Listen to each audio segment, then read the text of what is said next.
Hello.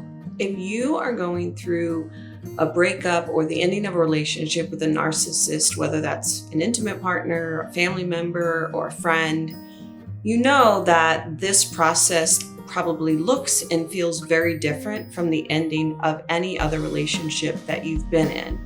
In today's video, I'm going to explain to you 4 reasons why the ending of a relationship with a narcissist is so painful, and I'm also going to share with you something you can do to get through it a little bit easier. It's something I used. It's something a strategy that my clients use, and they find it very, very helpful.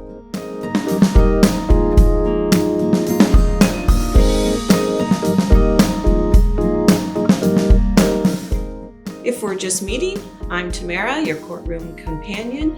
And at Courtroom Companions here, we like to say that we come along virtually beside you and provide support and sort of companionship as you go either to court with a narcissist, or you're just dealing with a narcissist day to day, or you're maybe co-parenting with a narcissist.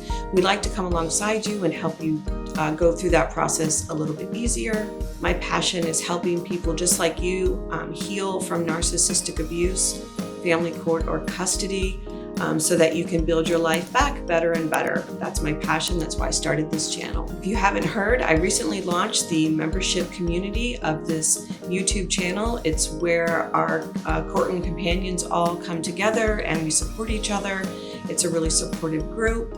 There are 3 levels of membership. So if you just click join below, you can join that for a very minimal cost each month. And you're going to get all kinds of support described in those levels of membership. So do hit that join button below this video. Let's just dive straight in. So first of all, I'm really sorry that you are going through this breakup with a narcissist. I know it's gut-wrenching. I know firsthand how horrendous it can be. And I'm hoping that you're finding my videos helpful here. I'll link a couple above and below to get you started if you're not sure where to begin. So do check those out after this video if you'd like to kind of get started on some healing.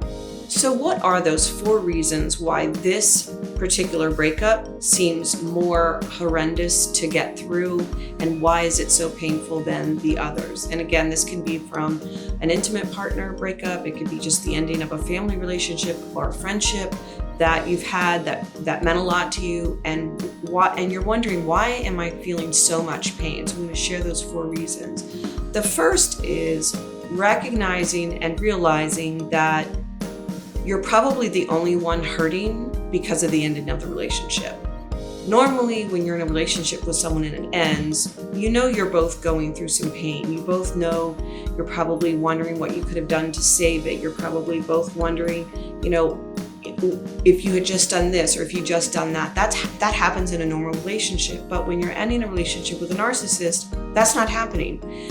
You're the only one that's really hurting over the relationship. And that's really, really gut-wrenching to think you've spent time with this person, invested years maybe with this person, and they don't appear to be hurting in the same way that you are. And so that's really one of the reasons why it's so hard to deal with. The second reason why breaking up with a narcissist or ending a relationship with a narcissist is so painful is because you are probably being blamed for the ending of the relationship. You're probably replaying many of the fights you've had.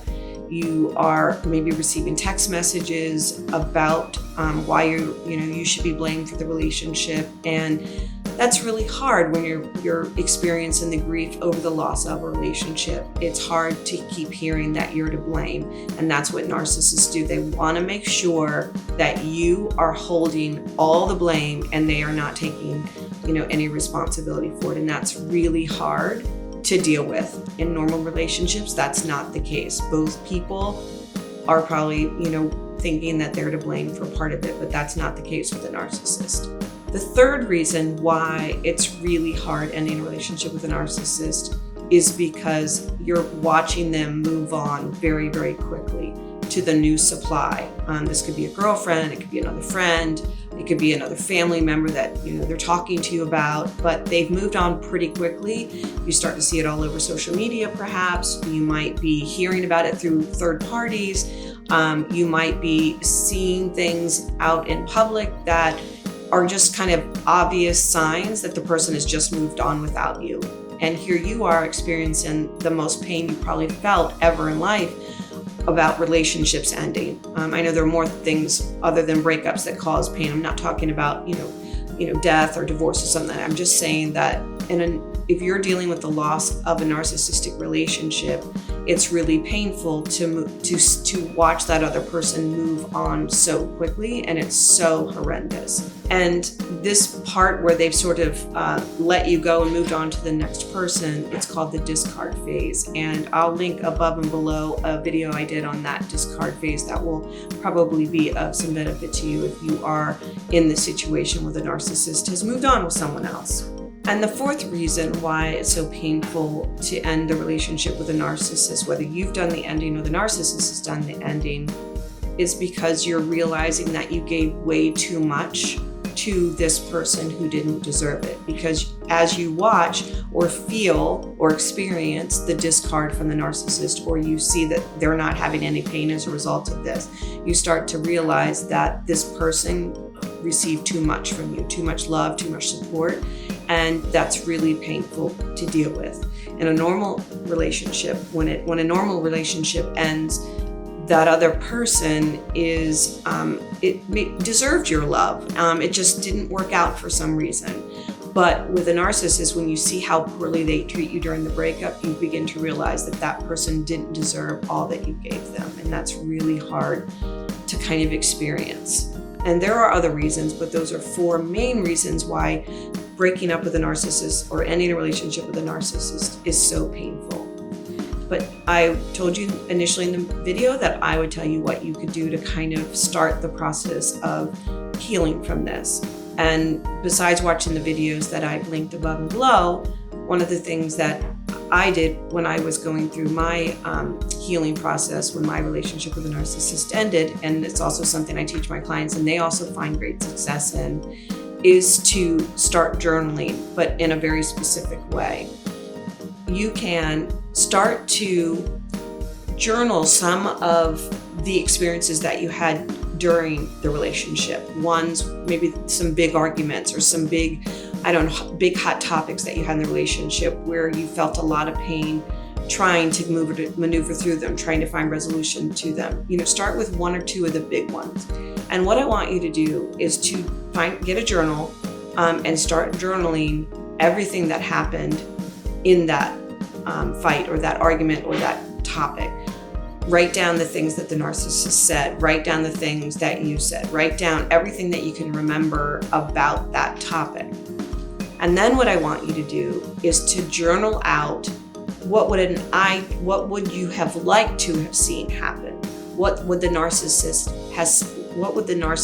have said to you if he was a healthy person during that fight? So you might find yourself writing things like, if this is the narcissist talking, Susie, I am really sorry that I hurt your feelings. I have a way of communicating that I know is not really healthy. I know I shouldn't have acted that way. Write down everything that you would have wanted the narcissist to say to you during those arguments or fights, so that you can validate yourself. That's the point. Is like you write down what you felt, what you experienced during the relationship with the narcissist, and now you are going to journal what you would have liked to have seen or felt during that relationship regarding those particular topics or fights.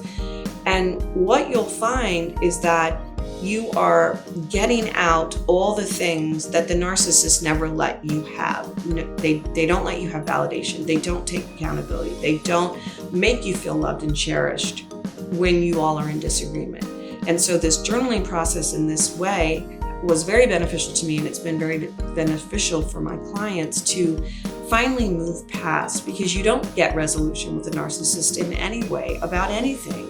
And this is a way of getting that resolution, for yourself. And you're not going to send this to them. You're not going to, process this with the narcissist. You're processing it with yourself and moving on from these big things that never felt very validating, did not feel very loving, did not feel very caring, and you're giving that to yourself.